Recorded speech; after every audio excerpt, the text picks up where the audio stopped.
Hi, everyone. So for this particular video, I want to go over the literary analysis assignment for Friday Night Lights. And I'll zoom in on this if it will allow me to. Close that out and see if I can zoom in on the screen. Maybe it will, maybe it won't. Let's see here. This is the type of assignment that you may see a lot in college. So not just in an English class, but in any class, you may have a history professor or a psychology professor or something like that who says, here's a question. Now you need to formulate an answer to it, okay? And part of writing a good thesis asks you, if the professor asks you a question, make sure you come up with a thesis statement that answers the question. And so that's what you're doing here. We're reading a text. This is going to happen often for you in college. Usually they may have like a chapter in the textbook that they want you to analyze. They might have an outside reading, like we have chapters 1 through 8 that we've got to read over the course of the quarter. But then along with that, I've got several other articles that I want you to read, academic articles or something like that, and I want you to analyze it and give me an opinion.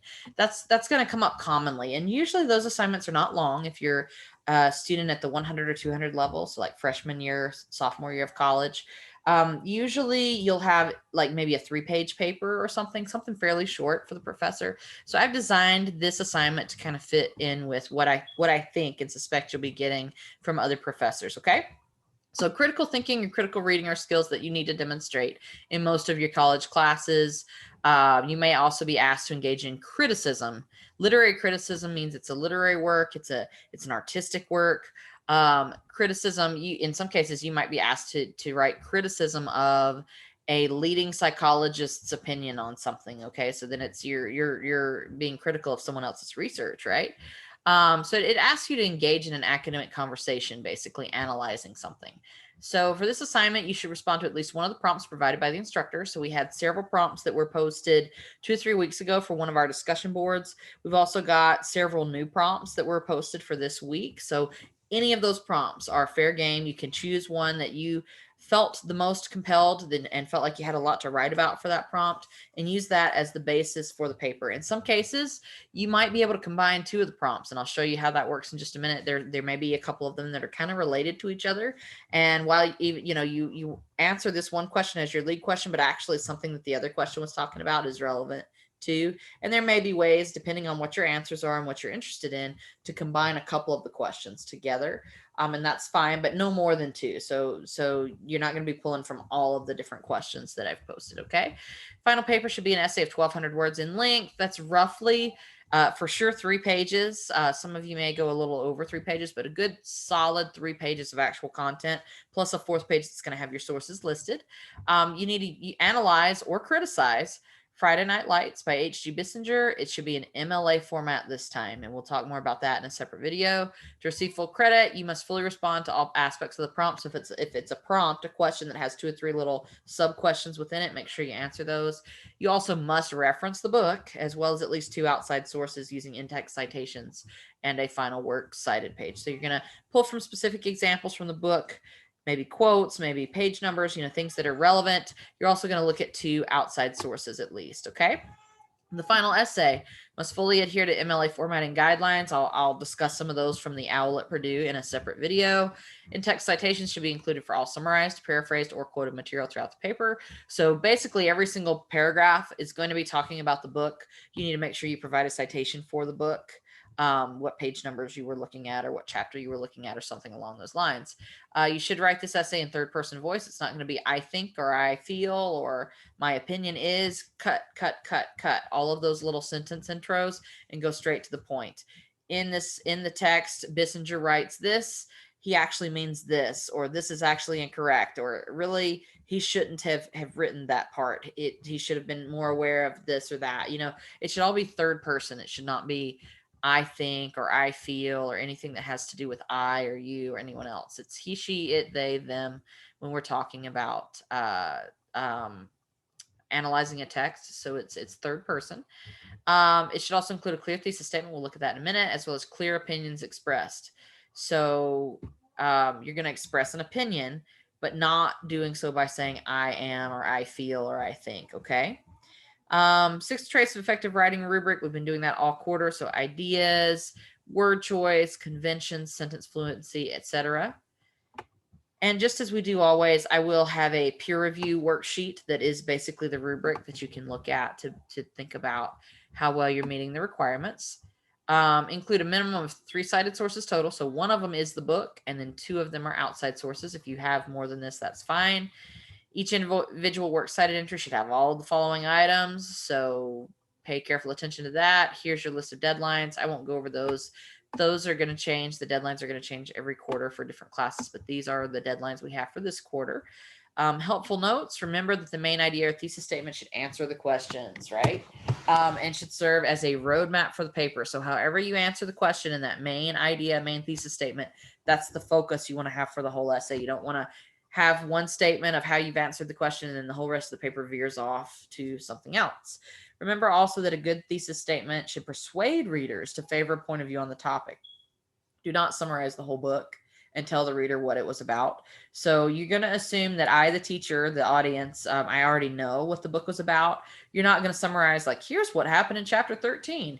Here's what happened in chapter 14. Here's what happened in chapter 15. You're going to be looking for bits and pieces from the book that are related to your specific point as you're answering one of these questions. And so you are going to be pulling from all over the place, but in doing so, you're arguing and staying focused on that topic, that theme, not just telling me a plot summary of, well, in the first few chapters, here's what happened. Here's the setting of the book. And then here's the characters. And then here's what happened. You know, we're not doing that with this essay. I got a C actually in my first ever college paper because I did that. I didn't know that we were supposed to be writing a persuasive essay. The teacher gave us some topics about Beowulf to write, and I wrote a beautiful summary and told her everything that Beowulf was about. And I started from the beginning, and I went through all of the sections. There's no chapters in Beowulf, but the sections of it, and summarized at the end what it was about. And there was not a single comma out of place in that whole essay. It was like perfectly written from a grammatical standpoint, but I got a C on the paper because I didn't take a thesis statement and pick one side or the other and make an argument about what something meant. I didn't do that. And that's why I didn't do so well on my very first ever college assignment. But I hope for better for all of you, and I'll be guiding you towards something better as we move towards the final draft of this essay. Okay, so big bold there, do not summarize the whole book. You won't pass if you do that. Make sure that you're trying to persuade others as to how they should interpret certain chapters, quotes, or themes. So you find a good quote in there that really sticks out to you, and you need to write a paragraph and tell us what does that quote mean, okay? And basically prove to us that this is what it means. And just imagine that someone's sitting next to you who disagrees with that opinion. That's a good way to approach this. Let me exit this screen share, go into some of the examples now. I'm going to go into a different screen share on Canvas that shows you some of the example topics. So these are our current 2. I've asked you to respond to 2 of the following prompts in 1 paragraph each. And the purpose of having you write 2 each time we do this is so that you can kind of explore some different ideas and then think about which one is your best, right? And then pick the one that you want to go with as you pursue this paper. So in the epilogue and afterward sections of the book, the author goes back and finds out what happens to several major characters in the short story or shortly after graduation.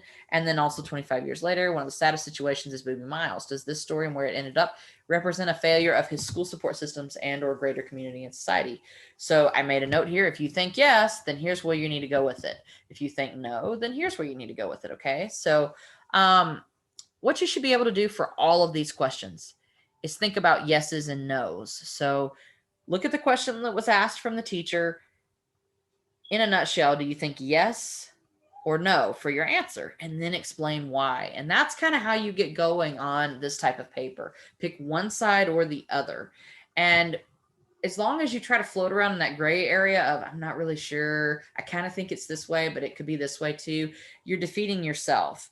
As you look at any professor's instructions or any professor's assignment, choose a side. Even if you see a little bit of both, pick the side you favor the most, choose one side or the other and go with it, because that's going to always make a stronger essay versus kind of like waiting around in the middle and going back and forth. It's going to create a weak essay. Okay. So, if you say yes, for example, on this first question, Booby has, I'm not going to give away the story. You've got to read it. But if you read at the epilogue and afterward, the last part of this, Booby ends up in a real sad situation. And he had been the star athlete at the beginning of the book. He had a knee injury that changed his life forever. What some might look at, if you say yes, is, yeah, where he ended up in life was a failure of the school and the support systems as well as the whole community. If he had had some community support and some school support outside of his football career, the only reason the school cared about him was because he was an athlete. And once that was taken away from him, where was the help that he needed in order to be successful in life? So you see what I'm saying? You can take that point of view and make an argument that, yeah, they were at fault, that there was no support systems once he hurt his knee and was no longer able to play. And then you start looking for outside sources to support that. How many athletes coming from Booby's background end up where Booby ended up? Or how many people, you could look at racial categories, low income status categories, different statistics out there that might say, actually, Booby had this and this and this, and this is where the background he was coming from. There's statistically a higher number of people that end up over here than end up over there based on those circumstances. I mean, you could look for data on that. On the flip side, same question. If you answered no, actually, Booby, even though he went through a really hard time and something that was unexpected in his life, he still had the capacity, the ability, and also the responsibility to take the reins, to take the wheel, to be in the driver's seat of his own life. Just because he hurt his knee and was injured does not mean that he needed to end up where he ended up. He could have made other choices. And then you would look up to outside sources where you say, okay, here are some other examples of athletes who really thought they had a promising career. Sean Livingston, by the way, guys, is one of my favorite athletes of all time. He was played for the Golden State Warriors, number 34. Very not well known, not very well known at all. He had a devastating knee injury his very first year in the NBA that cost him what could have been just, I think, a very huge level of stardom. He could have been, I think, a very famous athlete versus a not so well known athlete.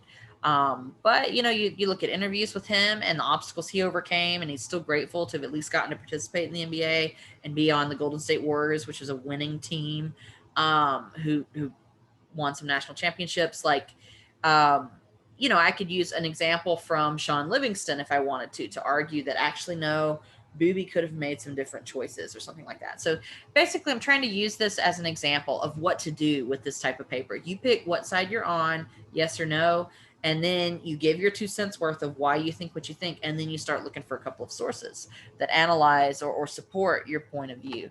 So the part B here asks you look at, so that one focused specifically on Booby, who's one of the main characters from the beginning of the story.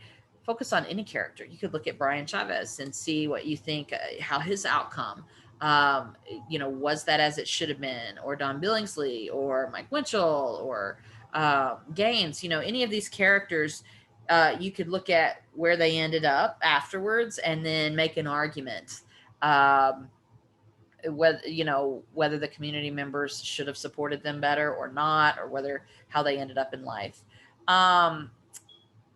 If I was going to choose a couple, I think there's, for me personally as a teacher, letter E, many sociologists and researchers have studied disparities among students' chances of going to college and also finishing college based on a lot of different things. So there's all kinds of different things that they've done studies that affect, a student's chances of succeeding in college. And as a teacher, I'm pretty aware of that. I've done a lot of studies in my own, like personal, just observations. Not that I'm conducting research on students in my classes, but just observing things.